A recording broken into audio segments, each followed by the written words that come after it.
Since mababa naman po yung blood sugar reading ko, no, it's at 114.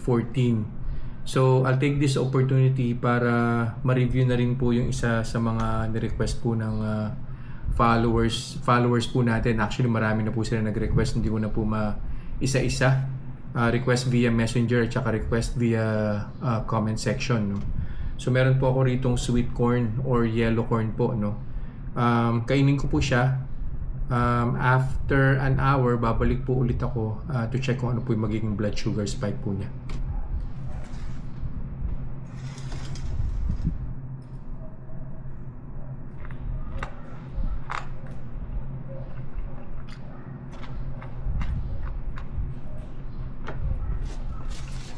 Naka-isang oras na po, kuha na po tayo ng blood sugar and see kung ano po yung naging spike ni sweet corn.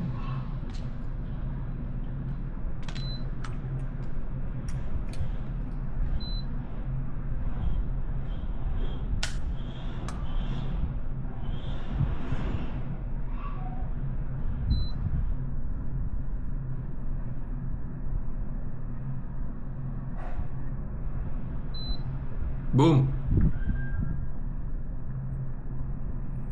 156. So balik po ulit ako after an hour and we'll see kung ano po yung magiging final blood sugar reading po natin. See ya. Second hour na po, final blood sugar reading na po tayo.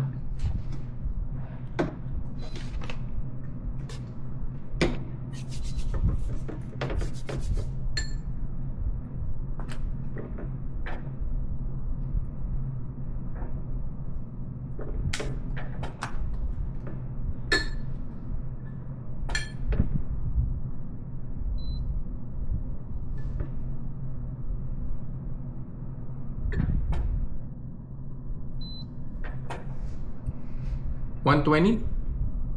Not bad. Sige po, magta-try pa po tayo ng iba pa pong pagkain for diabetic. Yeah, I'll see you guys in the next vlog. Bye-bye.